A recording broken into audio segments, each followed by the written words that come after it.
I'm Marcy Lundy. Today is Tuesday, May 21st, 2024. And this is a special dual episode for both Cult of Kindness podcast as well as Beauties Aging Gracefully. Please welcome my guest, Andrea Donsky. Hello, Andrea. Hello, Marcy. Happy to be here. Great. Happy to have you on. So, Andrea is an award winning nutritionist, menopause educator, and researcher, and co founder of Morphus. Andrea, if you could tell us about yourself and your story, how'd you get where you are today? Sure. So I have been in the health and wellness space for almost 25 years, and it started back when I was in my 20s and I was having stomach aches and I wasn't sure what was wrong with me and I was bloated and I was so uncomfortable. And it led me down a path to really understand what was happening to my body. And I remember one day I looked at my husband. I think we were engaged at the time. I was probably 28. And I looked at my husband and I'm like, I can't, this is like, I just can't function. Like, I just was so unhappy. And I said, I think I'm going to go back to school. I'm going to do something about it and I'm going to go back to school. So I went back to school to become a nutritionist. And fast forward many years later, when I was 47, I started having really bad hot flashes. And to the point though where I couldn't function. Like Martha, it was so bad. And I'm sure like so many of your listeners have been through the same thing. We know that, hot flashes are a very common symptom, and we'll talk about some of those more common symptoms as we talk more. And I got my first hot flash, and I remember I was at work and I remember thinking to myself, oh my gosh, am I in menopause? Like I'm in menopause. I'm getting hot flashes. This is what I must be in, right? I didn't even know the word perimenopause Right. existed. I had no idea about anything about Yeah. this phase of life, even though I had been in the industry for 17 years at the time. And I'm like, oh, I know everything about my body. That's my job. I knew nothing Right. about perimenopause or menopause. And then that led me down to another rabbit hole where I was like, okay, I need to figure out how to help myself because I cannot go on like this because it's that bad. Like every 30 seconds, I was having hot flashes. Every minute they were lasting 30 seconds. I'm like, this is not living. And if I don't figure out Right. a way how to do this, like I got to figure something out. I have three kids. Like, it was like I couldn't not do anything about it. So that Yeah. led me down the rabbit hole again, kind of. And the reason I told the first story is because it's a very similar story where I was like, okay, I wasn't feeling good. I'm going to go down this rabbit hole of research to try to figure out how to help myself, which I did. And then I'm like, well, I'm going to help myself and I'm also going to help millions of other women. And that's what led me to start Morphus and to what I'm doing today. Wonderful. Yes. I haven't got to the hot flashes, but I'm in the zone. And like you, it was like, what is this? Oh, it's perimenopause. Right. And you're like, what is perimenopause? Like, did you know what it Yeah. was? Did you know what perimenopause was? No No. idea. Me No idea at neither, all. right? Yeah. Yeah. And that's the thing, right? Marcy, like, think about it, right? Two grown women, Right. we're in this phase of life where we're hit by it like out of nowhere, right? It's like, wait a second, Right. I'm having all these symptoms, but we have no idea what it is. That just shows us how much work we have to do from an educational standpoint, from an awareness standpoint, and not just Mm. starting for women over 40, starting from when we're younger, right? So and opening up that Exactly. conversation. Yes. Yes. I mean, we're all aware that menopause happens one day, but menopause is almost secondary to what we're going to go through prior to that.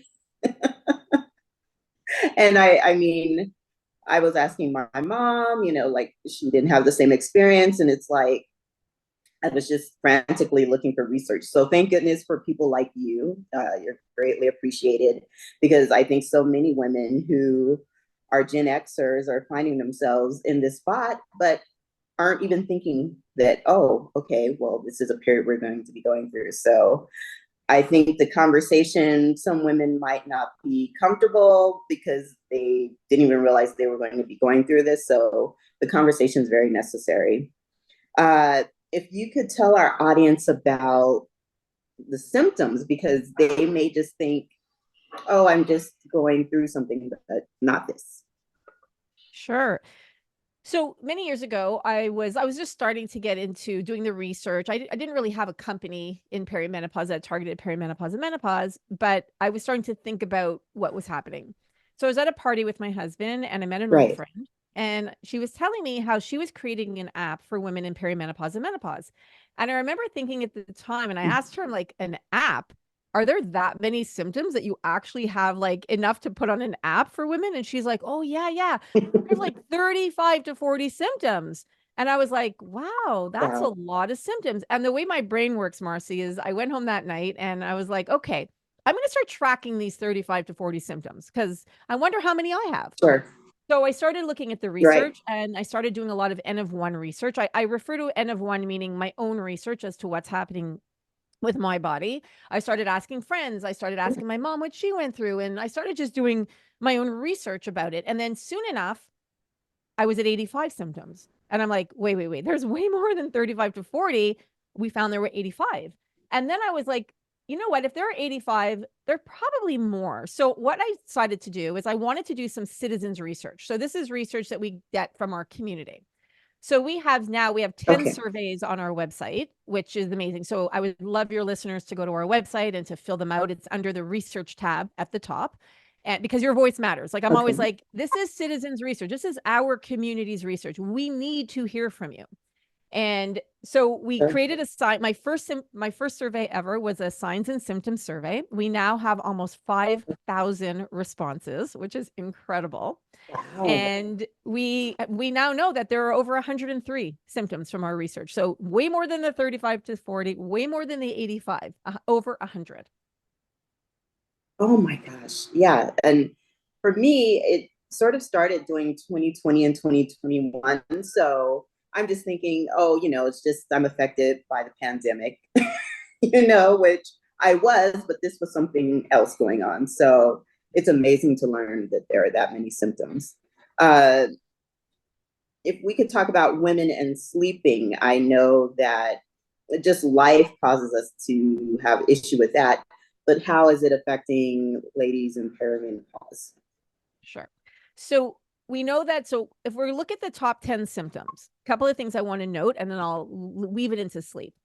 So we know that sleep is the Okay. number 3 most common symptom of perimenopause and menopause. The number 1 is fatigue and anxiety. Number 2 is brain fog. Number 3 is sleep, and then we have memory loss, anxiety, joint pain, lack of concentration, lack of focus, hot flashes, and libido.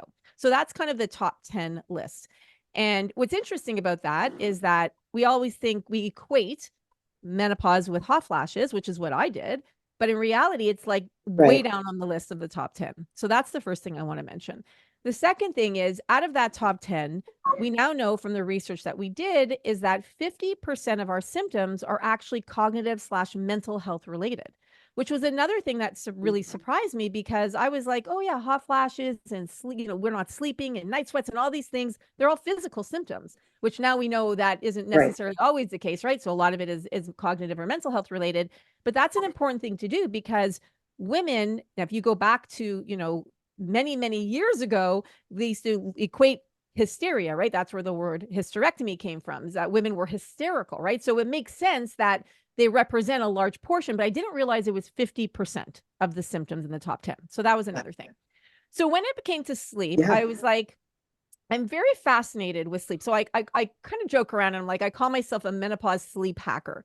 And I wear a special technology for sleep and I have a couple of wearables. And I'm very intrigued by sleep because we know that sleep is super important. But when it comes to Right. perimenopause and menopause, we know that sleep and your gut health are like the foundations of so many things. So we really need to focus on both of those when we're looking at helping ourselves in this phase of life. So I wanted to dig a little bit Okay. deeper and understand why aren't we sleeping? Like we know that sleep is a major issue for so many people. We know that for women in particular, more so than men, sleep is a problem, right? So it's Sure. across the board for all ages. But as we go into Yes. perimenopause and menopause, and as we're aging, sleep becomes a bigger issue, and especially for women. So what we found was, so we created a Mm. sleep survey, and we have over 3,000 responses for that, which is again amazing. And Wow. we now Yes. know sorry, we have a bit of a delay, so I apologize to everyone who's listening. So I Oh, just don't want you to think I'm cutting you off. I'm not. It's just there's a little bit of a delay. I apologize. Go ahead. I think you were going to say right. something. Oh, no, no, no. You're fine. I wasn't. Oh, okay. You're good. Yeah. So what we found is that the top three reasons women aren't sleeping is number one, due to stress and anxiety. Number two is due to bathroom visits. So if you're waking up to go pee every hour, if it's more than once a night, then it's too many, right? So they're waking up to pee. And then the third reason is night sweats.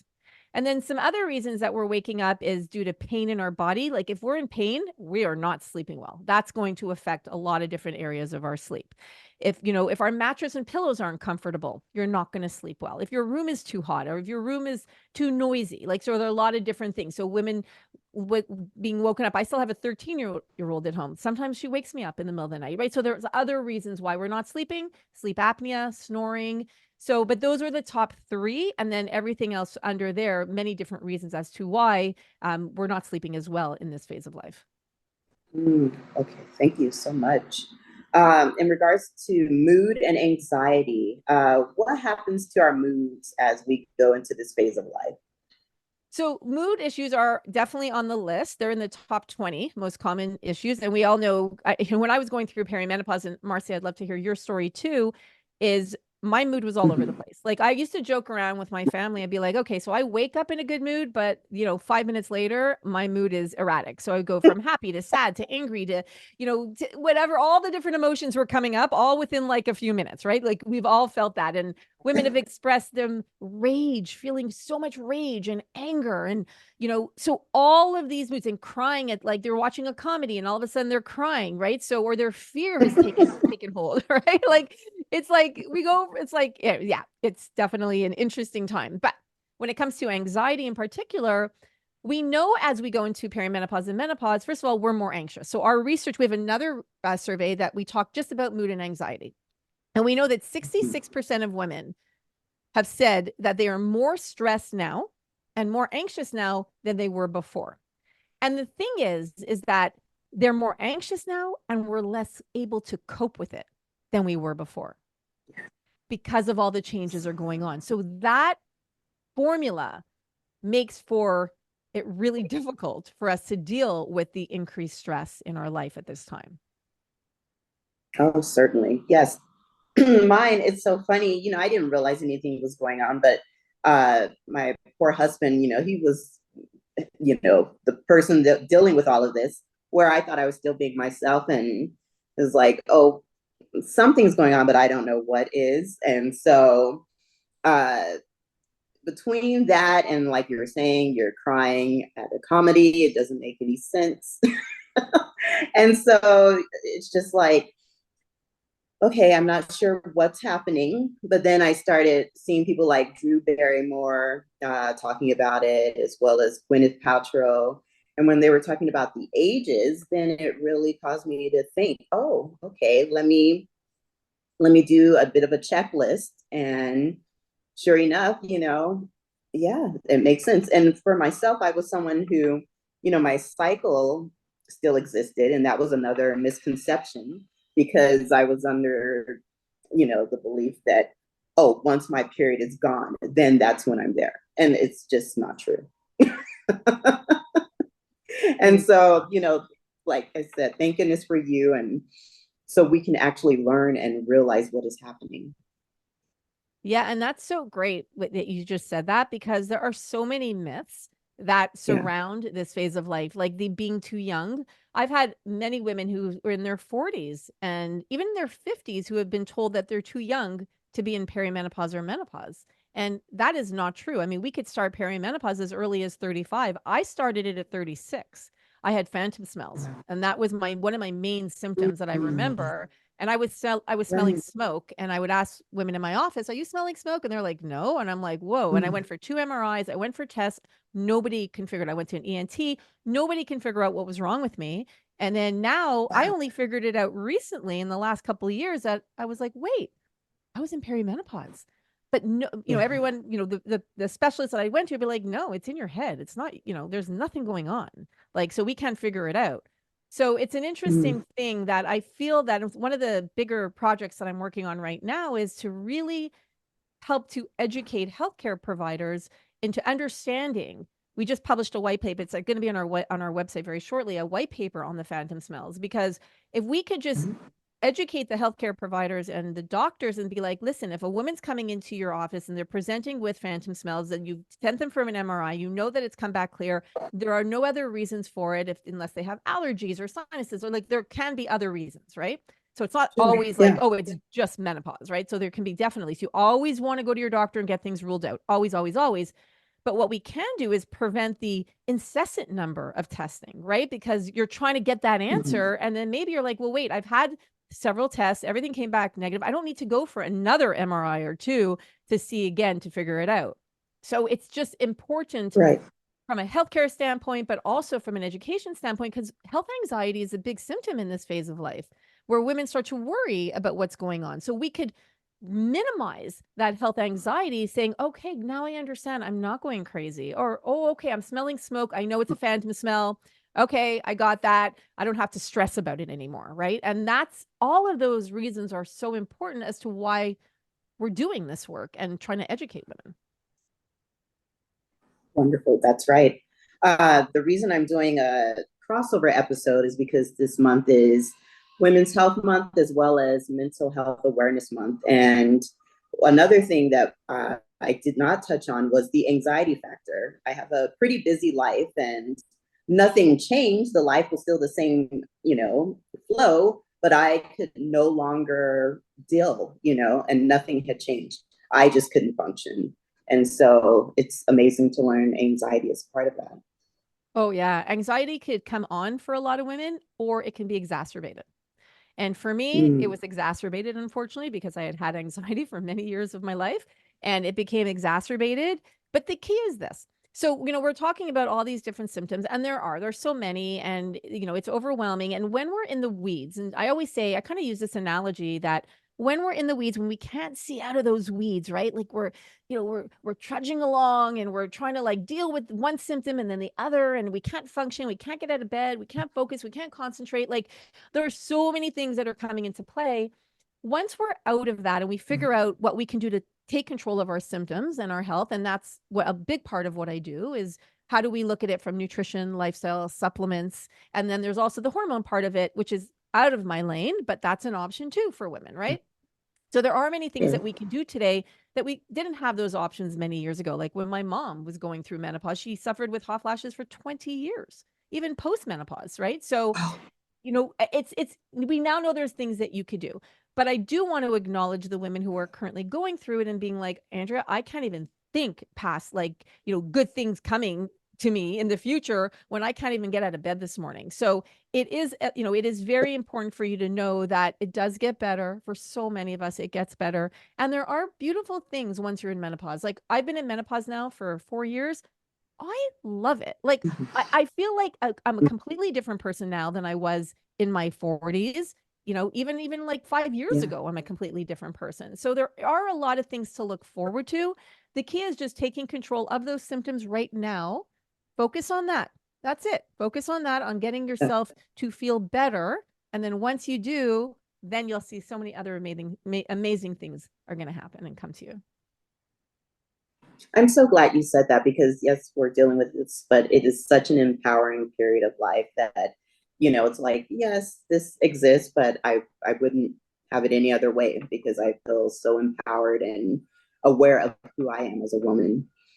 I was wondering if you could touch a bit more about the phantom smells. That's so interesting. How did, research wise, how did this come to be known? So, because when I started realizing that my symptoms, that my phantom smell symptoms were a thing for menopause, I started going down like a possibility. I started going down my rabbit holes of research and really trying to understand it a little bit better.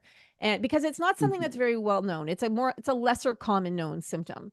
And Sure. once I started realizing I'm writing a book right now, it's coming out next year in 2025, spring of 2025 on menopause. And once I started piecing Okay. together so many different parts of my life, I'm like, wait a minute, that's a perimenopause symptom. that's what I was experiencing at Mm. 36. So I realized, like, because I had a baby at 42 and 41, and Oh, I thought that I went from having my third to going into perimenopause. But now looking back, I realized that I got pregnant in perimenopause and then had her when I was wow. in perimenopause because I had lost the baby. I got pregnant at 40, I lost the baby, and then I got pregnant with my third again. And I'm like, but I didn't know anything at the time. Nobody had mentioned it to me. Nobody had said it's a possibility.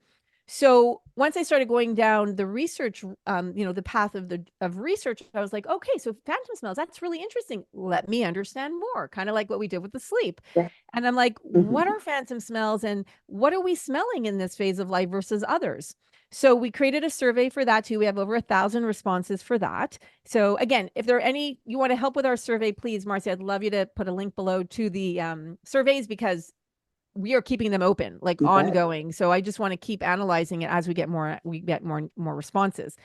So we found that the Sure. number one symptom, the number one smell, so a phantom smell is when you're smelling something that somebody isn't. It doesn't exist in the environment. So I've had a lot of women will say, well, what if I smell it before anyone else? That's not a phantom smell. That just means you have a great sense of smell. So a phantom smell means it doesn't really exist. So the number one phantom smell is smoke. And that could mean cigarette smoke, cigar smoke, campfires, any type of smoke. That's what the number one smell is. And it's by a lot, by the way. Almost 60% of women in perimenopause and menopause smell that. And by the way, I think it's over 80% of women have phantom smells, which is a very large number. Then from there, it Wow. drops to 25%. The second one is mildew. And then BO is Hmm. 24%. So you could see that's a huge gap between the smoke smell and then everything else. And then we go to Right. electronics. Overheated electricity is a big one. Weed, cat pee, sulfur, Wow. sewage, rotten eggs, burned plastic like flip flops, like cheap plastic smells like flip flops, burnt toast, rotten food, metal. That's another big one. Gasoline. Amazing. Yep, gasoline is a big one. And then we've got like oily hair. A lot of women will say, I smell like dirty hair. I didn't have that one, so I don't know exactly what that means, but that's something that a lot of women will describe. Garlic. And then, and then there's Wow. also some good ones like garlic and chrysanthemums and perfume and like laundry detergent Mm. and chicken soup. And I'm like, wow, why couldn't I have those? I had any of those like blueberry muffins and chocolate chip cookies. I'm like, I could have done with those, but now I had the gasoline and the burnt toast. But Right. so those are the phantom smells Wow. and I didn't realize that women can actually smell sweet phantom smells. So again, something really interesting and new to me that I found out from my research. Yeah, that is mind blowing. I mean, my goodness. I can't even wrap my mind around that. That's incredible. Thank Yeah. you. All right. So, what are the top 10 most surprising symptoms in perimenopause?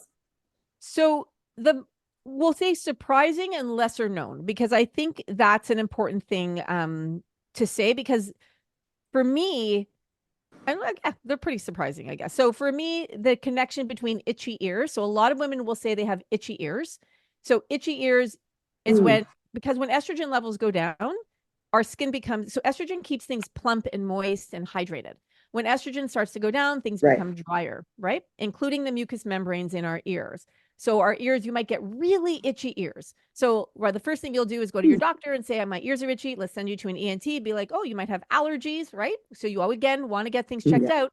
If your ENT comes back and says, you have no allergies, there's nothing, I can't explain it, good chance that it's perimenopause or menopause symptoms. So an easy fix for that, by the way, Marcy, is omega. We have a product called omega-3 tea. It's our omega-3 fish oil, and it works like a charm. Like literally, like I take 3 soft gels a day, and I don't have any itchy ears or dry eyes. So I would say that's a good, easy fix. A very common symptom, not well known, but a really easy fix for it. So take your omega-3s, triglyceride form, and take enough. So you could always check out ours, which is our omega-3 tea on our Morphus site. The other one would be loss of appetite, food aversions, body odor. That's a big one where women will say, all of a sudden I stink in one or both armpits. Generally, it's if it's one, it's the left one. They're like, why does my left armpit Wow. smell? So BO is a big one too. Okay. My gosh. This is just so incredible. Even the phantom smell. So, I was telling my husband, I'm like, I smell like cigarette smoke in the bathroom. And it's like, oh, okay, well, I guess I don't actually. You have phantom smells. Again, it's so common, Yes, right? Like it's so interesting how it's such a amazing. common symptom, but yet I can't, Marcy, I can't even tell you how many doctors are like, I don't know what's wrong with you. I don't know what's wrong with you. I'm like, here's why again, education is so important. If we just said it's probably perimenopause or menopause if we can't find a cause, right? And then you have frequent urination, Right? burning scalp, burning mouth. These are some other ones as well. Social anxiety, health anxiety, like I Hmm. mentioned, electric shocks. That's a big one. You might get like these electric shocks in your body. And then cold flashes and vertigo and tinnitus. Those are common, but yet not well known that are associated with menopause. Wow, amazing. Well, Andrea, oh my gosh, you have been a wealth of information. I personally, I can't wait for your book to come out because I can't Oh, wait thank to read you. it. You. And I will indeed add the link to our session. And if people are interested in learning more about you, please let them know where they can find you.